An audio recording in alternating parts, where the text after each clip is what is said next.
Hello everyone, welcome back to my YouTube channel. So in this video, we are going to discuss IUPAC nomenclature of ester, functional group ester.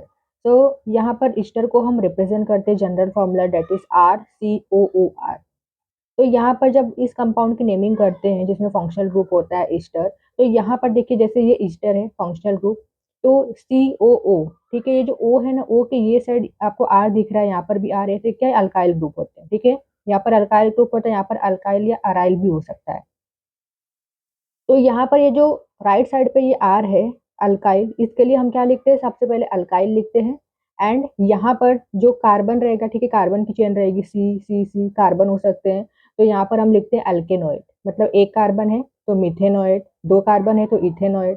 तो इसके लिए इसकी naming हम कैसे लिखते हैं, alkyl अल्केनोइड लिखते हैं। एंड यहाँ पर कुछ स्पेशल कंपाउंड भी होंगे जिसमें क्या होगा, ये जो कार्बन है ना, सी डबल बॉन्ड ओ, ये कार्बन, ये डायरेक्टली ना जब रिंग से अटैच होगा तब वहां पर हम एल्केनोइड नहीं लगाते, वहां पर हम कार्बोक्सिलेट लगाते, तो वो कंपाउंड भी हम करेंगे। तो सबसे पहले तो इस टॉपिक को शुरू करते हैं एग्जाम्पल से, नेमिंग करना तो आपको समझ में आएगा। तो ये वाला कंपाउंड देखिए, यहाँ पर COO, ठीक है, यहाँ पर देखिए, इसके लिए हम क्या लिखेंगे, अल्काइल लिखेंगे। दो कार्बन है, दो कार्बन को हम इथ बोलते हैं, ठीक है, हमें अल्काइल लिखना है तो क्या आ जाएगा, इथाइल। तो यहाँ पर हम लिखेंगे इथाइल। देन अब यहाँ पर एक कार्बन है, तो यहाँ पर क्या आ जाएगा, मिथेनोएट, मिथेन ओएट।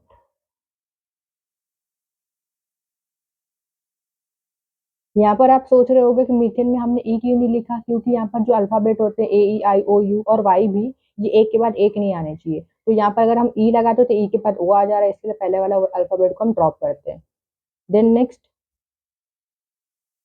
अब यहाँ पर देखिए, इस ओ के आगे एक ही कार्बन है, तो ये क्या हो जाएगा, मिथाइल हो जाएगा। तो यहाँ पर हम लिखेंगे मिथाइल, यहाँ पर दो कार्बन है तो इथेनोइड। देन यहाँ पर भी दो कार्बन है तो अल्काइल हो जाएगा इथाइल, यहाँ पर दो कार्बन है तो इथेनोइड।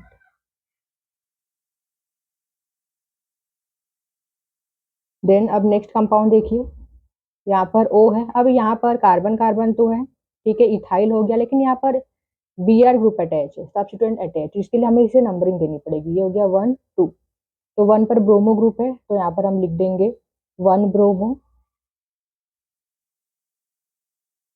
उसके बाद दो कार्बन है तो अल्काइल लिख दो, इथाइल। देन नेक्स्ट, यहाँ पर कितने कार्बन है, 1 2 3, तो क्या आ जाएगा, propane OH। Now see the next compound, तो यहाँ पर देखिए ये है COO। अभी यहाँ पर देखिए, ये कार्बन एक कार्बन, दो कार्बन है मतलब इथ रहेगा, लेकिन यहाँ पर डबल बॉन्ड है तो क्या आ जाएगा, इथिन आ जाएगा। तो यहाँ पर हम लिखेंगे इथ इन। अब यहाँ पर ई नहीं लिखते, इन के ऊपर क्या लिखेंगे, YL, ये हो गया इथेनिल। तो ये एज ए सब्स्टिट्यूएंट है ना, सब्स्टिट्यूएंट हम अल्काइल लिख रहे हैं, तो यहाँ पर क्या आ जाएगा, इथेनिल आ जाएगा, YL आ जाएगा यहाँ पर। जैसे मिथाइल इथाइल लिख रहे हैं ना, वैसे यहाँ पर अगर डबल बॉन्ड आ गया ना, इसीलिए यहाँ पर इथेनिल आ जाएगा। देन अब आगे क्या, तो यहाँ पर, यहाँ से नंबरिंग करेंगे क्योंकि यहाँ पर सब्स्टिट्यूएंट दिख रहा है, तो यहाँ पर जो कार्बन है ये कार्बन है यहाँ पर, तो 1, ये 2 3 4, तो सेकेंड कार्बन पर सब्स्टिट्यूएंट प्रेजेंट है। यहाँ पर बेंजीन है, लेकिन इसे हम बेंजीन नहीं लिखेंगे, बेंजीन को एज ए सब्स्टिट्यूएंट क्या लिखते हैं, हम फिनिल लिखते हैं, फिनिल या फिनाइल जो भी आप बोलते हो। तो यहाँ पर आ जाएगा 2 फिनिल। देन कितने कार्बन है, 4 कार्बन है, तो अल्केनोइड क्या आ जाएगा, ब्यूटेनोइड। सिंपल है नेमिंग करना। इसी तरीके से नेक्स्ट कंपाउंड की तरफ बढ़ते हैं। तो अब देखिए, हार्ड नहीं है, सबसे इजी कंपाउंड है। देखिए यहाँ पर O है, अब यहाँ पर एक क्या प्रेजेंट है, फिनिल है, लेकिन यहाँ पर ब्रोमो ग्रुप भी अटैच है, इसलिए हमें नंबरिंग देनी पड़ेगी। तो यहाँ से नंबरिंग करेंगे, ये हो गया first carbon, second, this is third carbon, third पर ब्रोमो ग्रुप है, इसलिए यहाँ पर हम लिखेंगे 3, ब्रोमो, उसके बाद फिनिल लिखेंगे,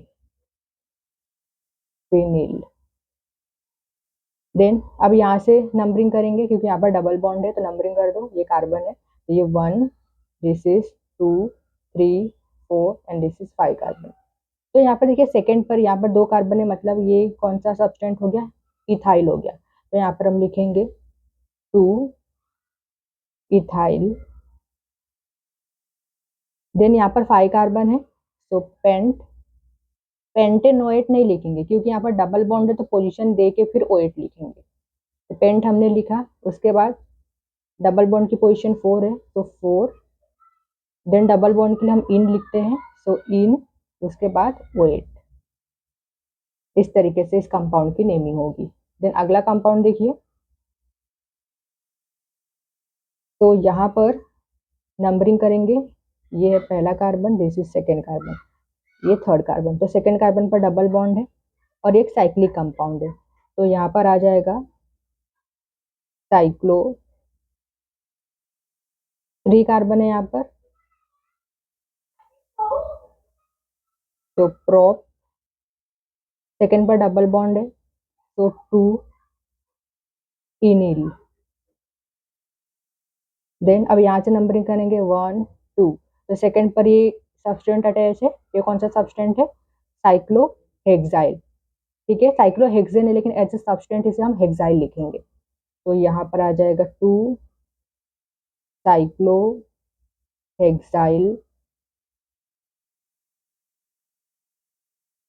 देन 2 कार्बन है यहाँ पर, तो ethanoate, ethanoate. Now see this compound, can you do the IUPAC naming for this compound? so let's start with the naming. so यहाँ पर ऑक्सीजन, अब ये देखिए कैसे लिखेंगे। यहाँ पर नेमिंग तो हमें नंबरिंग करनी पड़ेगी, नंबरिंग कर दो 1, 2, 3, 4, 5। तो सेकेंड पर यहाँ पर फिनिल ग्रुप भी है एंड यहाँ पर साथ ही साथ हेक्साइल ग्रुप है, साइक्लोहेक्साइल।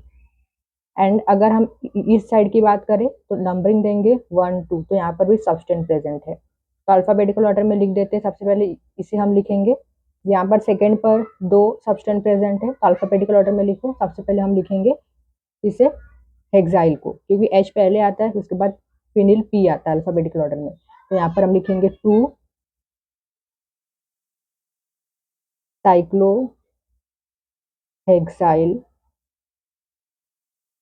देन उसके बाद लिखेंगे 2 फिनिल।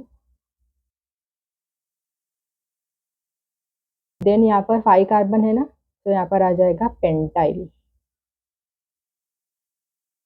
देन नेक्स्ट सेकेंड पर यहाँ पर प्रेजेंट है साइक्लोपेंटाइल, तो लिखो 2 साइक्लोपेंटाइल, 2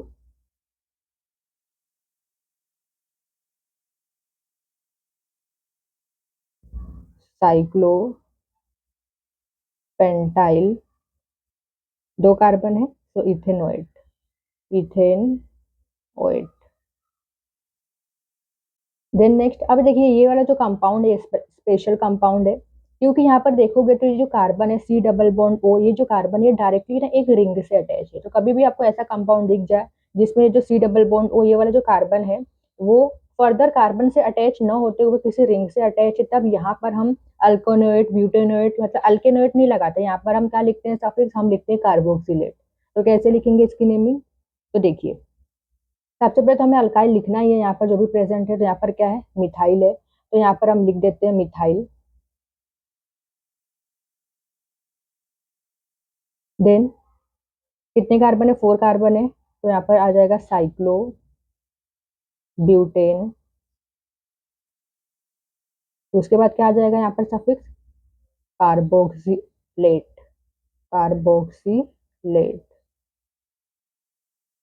अब अगर हम इस कंपाउंड को देखेंगे तो जो C डबल बॉन्ड O है, मतलब ये जो कार्बन है फर्दर एक कार्बन से अटैच है, तो यहाँ पर हम सफिक्स में अल्केनोएट लिखेंगे, कार्बोक्सिलेट नहीं लिखेंगे।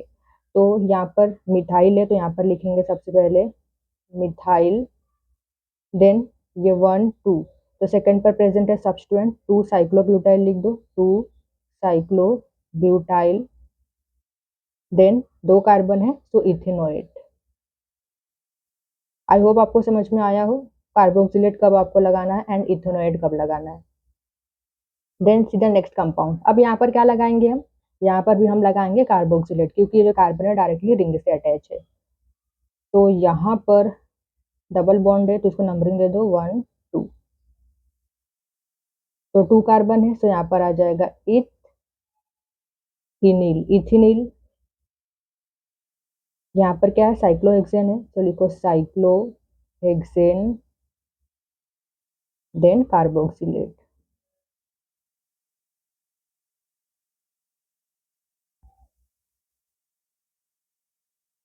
Now see the last compound. तो यहाँ पर कार्बन है एंड यहाँ पर एस्टर ग्रुप है। तो जब भी, तो ये लॉन्गेस्ट चेन हो जाएगी, मेन चेन हो जाएगी। तो यहाँ पर ये जो कार्बन है, ईस्टर का कार्बन, ये मेन चेन में काउंट नहीं हो रहा है। तो यहाँ पर हम सफिक्स क्या लगाएंगे, कार्बोक्सिलेट ही लगाएंगे। तो इसकी नेमिंग क्या हो जाएगी, तो 3 कार्बन है यहाँ पर, तो प्रोपेन,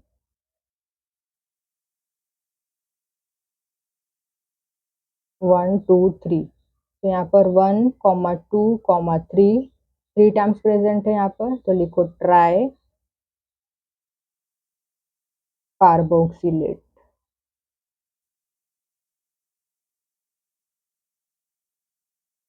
तो इस तरीके से आप इन कंपाउंड की नेमिंग कर सकते हो। आई होप कि आपको ये वाला जो आईपीएससी नॉमेनक्लेचर ईस्टर कंपाउंड का समझ में आया हो। वीडियो अच्छी लगी हो, यूजफुल हो, तो वीडियो को लाइक करें, शेयर करें, हमारे चैनल को सब्सक्राइब जरूर करें। Thank you so much for watching this video.